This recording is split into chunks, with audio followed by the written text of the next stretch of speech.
Hello and welcome back to Making a Well in Maya, and this time we have got our well with the bucket. Now today we're going to be looking at creating the textures. Now with the source folder provided, I have provided a lot of little images which we're going to put together in Photoshop. So go to Photoshop and open it up. And create a new document. Now this one set to pixels. And this will be a nice square one of 1024, both in width and height. The resolution I'm going to set to 150. Make sure Artbox is unticked and then just simply hit OK.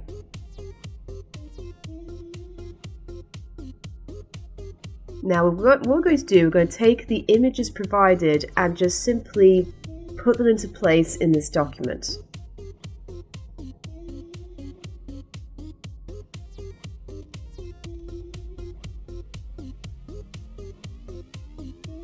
Now I did put all the images in my well source image project folder.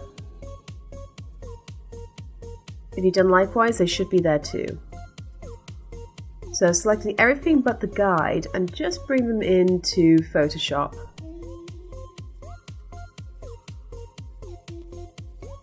Here I'm just simply okaying all the transformation tools.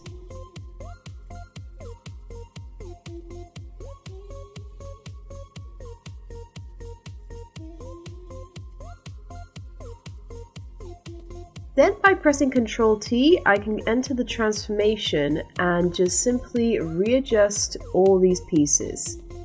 It's kind of reorganizing and using the space. This section I'm going to speed up just a little bit.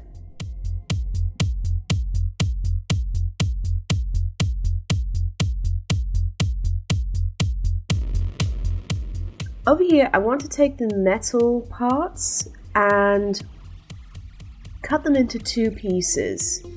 This way I can use them on the planks, which I will later on use for the planks of wood sitting on top of the well. So first of all, I'm going to make a duplicate of the metal. So right click on a layer and duplicate it. Now we need to rasterize a layer. So right click on the layer and rasterize. Then using the marquee tool, select one half of the pieces of metal.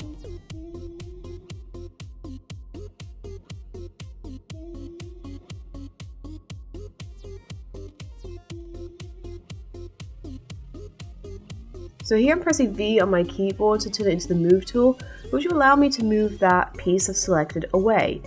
Then I can go to edit, cut it, and paste it again so it's on its own separate layer, making it easier to manipulate.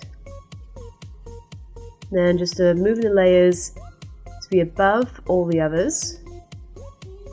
Now I do notice there's a little watermark at the bottom of that, but this is going to be quite tiny. I mean, you could adjust that and remove it, but in this instance it'll be okay. So using the transformation tools and just rotating them. To make the rotation easy, I am holding Shift.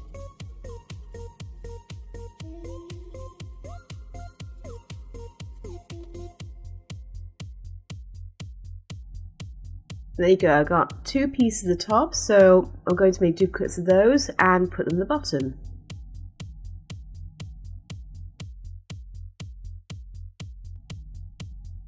So holding Shift, selecting both layers and then simply right click and duplicate them.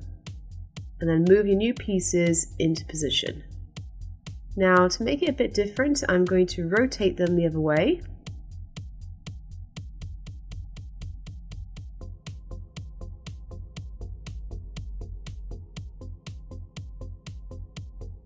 And then just simply adjust it so they have an equal distance apart. Next, I'm going to create a new shape. So clicking on the rectangle tool and make sure you've got black selected, but that's usually done by default. And I'm just going to cover those pieces of wood And then I'm going to go through my different blending options till I find one I like. I basically want to darken the wood. And I kind of like the soft light, so I'll bring down the opacity so it's not too strong. So I'm quite happy with that. I'm just going to carry on adjusting certain layers until I'm happy with the end result.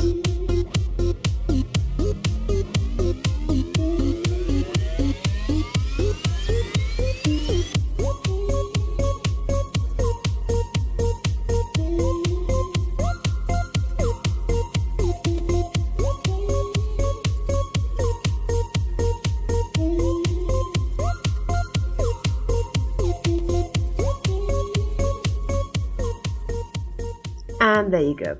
Just making sure to save your document.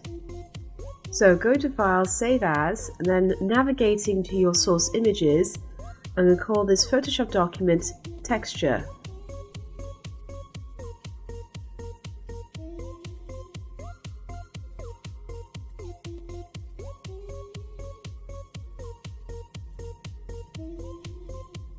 Now in the past, usually we convert them to JPEGs, but we're going to use the main source Photoshop document.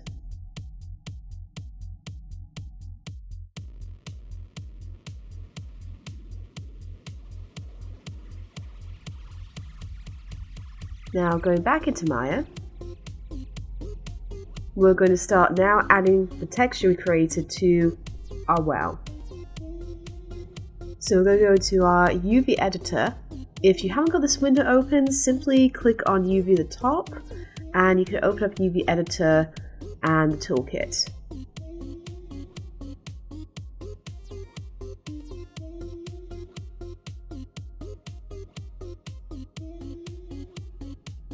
Now clicking and dragging and selecting all the objects for your well. And with the UV editor open, we can just simply adjust as we go along. Now, by default, Maya does automatically create a UV layout, which 90% of the time is never correct. You'll always have to recreate it yourself, which can be a bit tedious, but it works. So, sorry, clicking and readjusting and dragging and selecting again.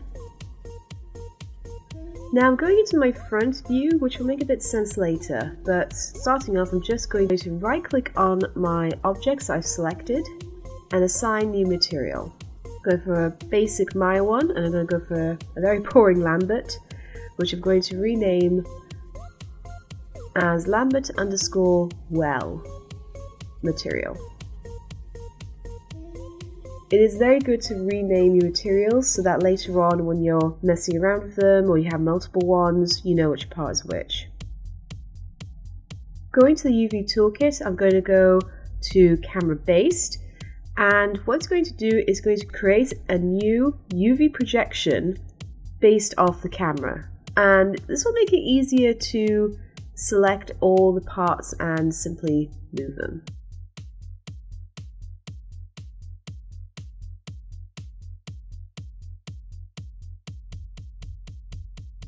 So I'm just going to scale this and just move it to the side. Now I'm selecting the shell and moving it over. Now the beautiful thing with Maya is that I can take these parts,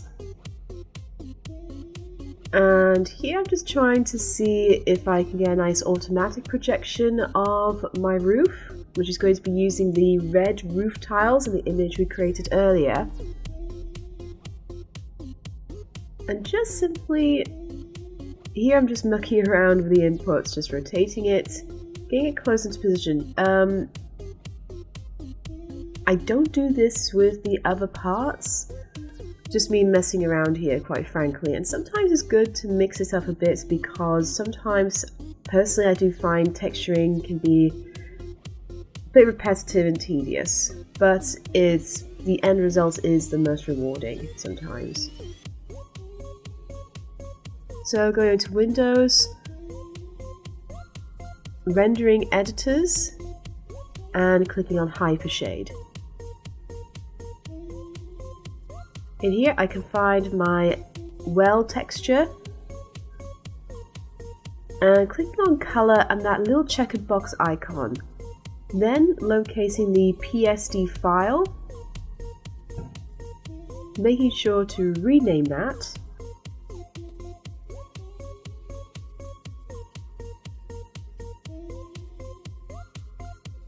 And then linking it to my PSD texture file we created earlier.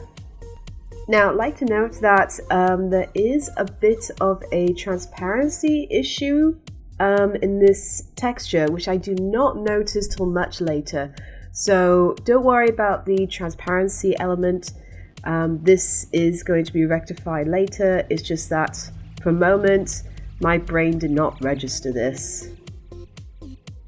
Then what I do, I darken up the image so it'll be easier for me to select my UVs.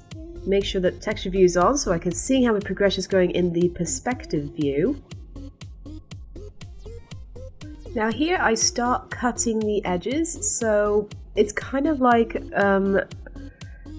getting the seams of your... It's like reverse tailoring. You're cutting the seams of your object.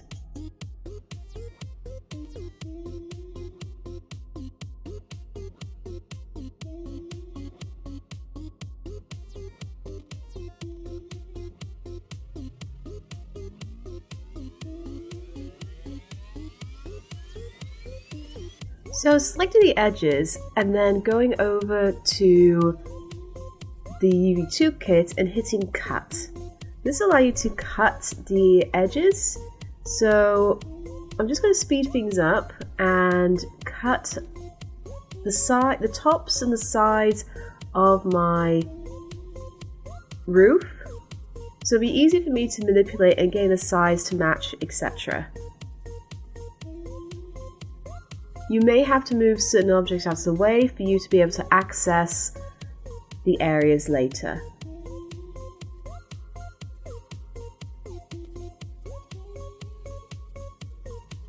Once you've done all your cutting, you can take your shells and just on the UV editor and just move them out of position. And then we've got the lovely part of the underneath. No reference to Stranger Things. Now just making that cut there and just moving those pieces out of place.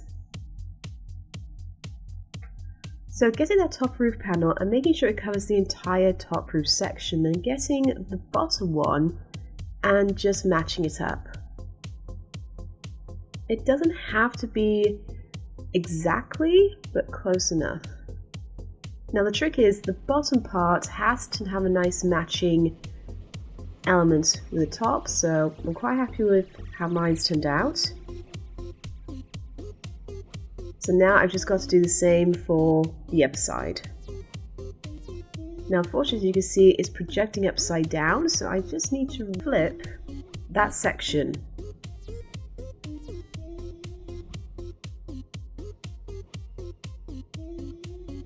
So opening the Transform tab and looking for the flip section. Go to the flip section, setting it to V and click flip. This will flip the shell and getting into the right place. And then just simply, like before, adjusting the size so it matches the other side. Now it is a simple case of just scaling it in and getting it to fit along the side of the upper one so they match.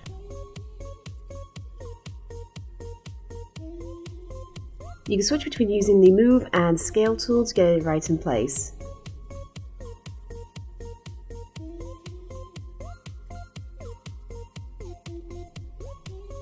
Next we're going to flip and deal with the underneath so that it matches the one underneath.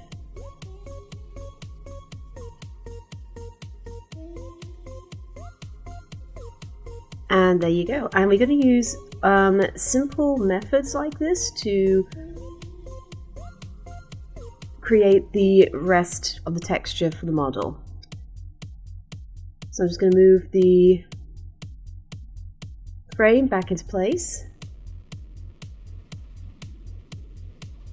So now I'm going to use a similar method and just speed up the rest of the process. It is a case of just moving the sections into place, making sure the textures go where they need to.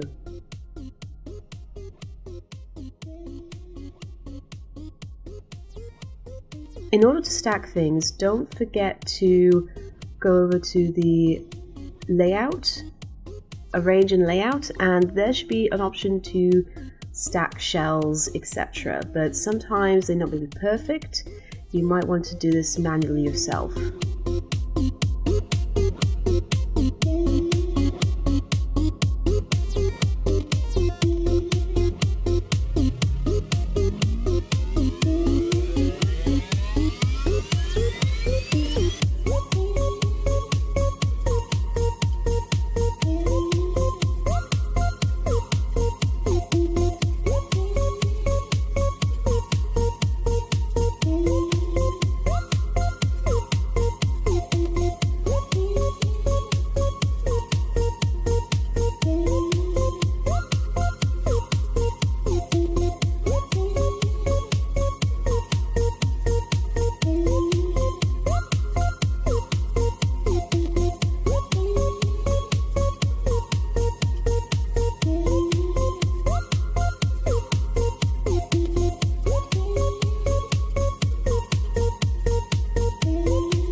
Now, it's at this point that I realize about the transparency, and here's how a quick way to fix it. So in Hypershade, you need to have a look at your textures. Now here I select the texture for the Lambert Well material. Right click on the material and select Graph Network. And if you zoom in to your graph network, you'll see a section on transparency that needs to be disconnected. So over to one material, you can just right click on it and break that connection. Now there should be no transparency affected at all by the file. It may make your texture appear lighter, but it's non-transparent. So now I'm going to carry on and continue with texturing the model. This section will be sped up. You can try and follow it at half the speed on YouTube. One little note, if you do find that you have a lot of textures that are similar, it is best to stack them on top of the other.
And there we have it. We've got the main roof and frames done. In the next video, I'm going to continue the rest of the well pieces. If you want to, you can have a go at that yourself. Now that you've got the basics under wraps. Until next time, I'll see you later.